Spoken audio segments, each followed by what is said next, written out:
In Greek mythology, King Minos dwelt in a palace at Knossos. He had Daedalus construct a labyrinth, a very large maze in which to retain his son, the Minotaur.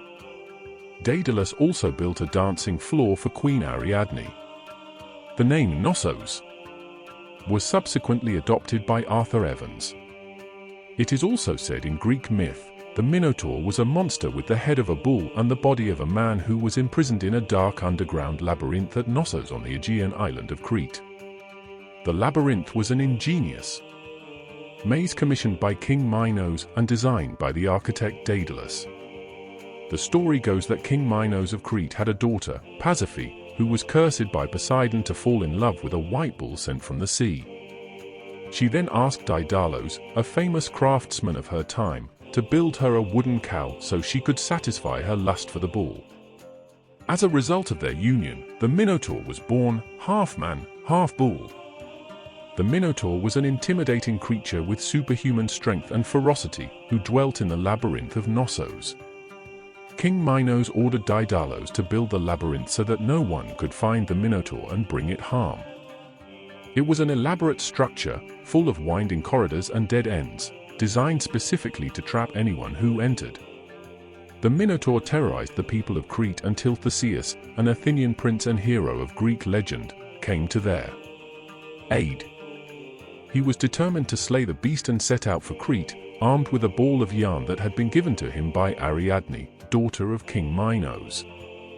Theseus successfully navigated the winding corridors of the labyrinth, killing the Minotaur and bringing an end to its reign of terror. Knossos Palace, located on the Greek island of Crete, is one of the most famous archaeological sites in the world. The palace was built around 1700 BC and served as an important center for Minoan culture until its destruction by a fire around 1450 BC. It is believed to have been the home of King Minos and his legendary labyrinth, where he kept the Minotaur, which featured prominently in Greek mythology. Knossos Palace has inspired many stories and legends throughout history, but what do we really know about this ancient site? During their exploration of the Knossos Palace, archaeologists discovered a Minoan artwork depicting an iconic goddess flanked by two lionesses. This deity is present in many other works from that culture.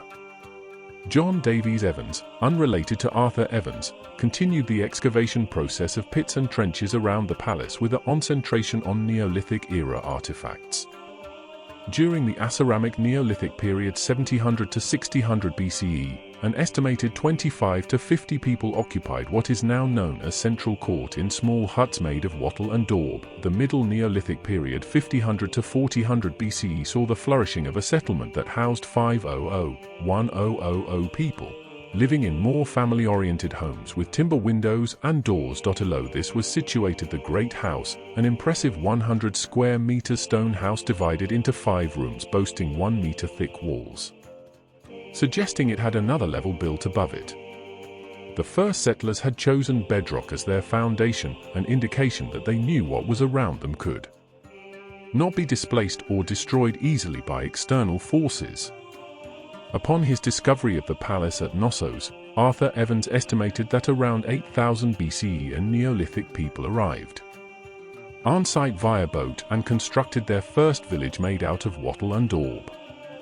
However, according to recent radiocarbon dates, this estimate has been pushed back even further to approximately 1700 to 6500 BCE.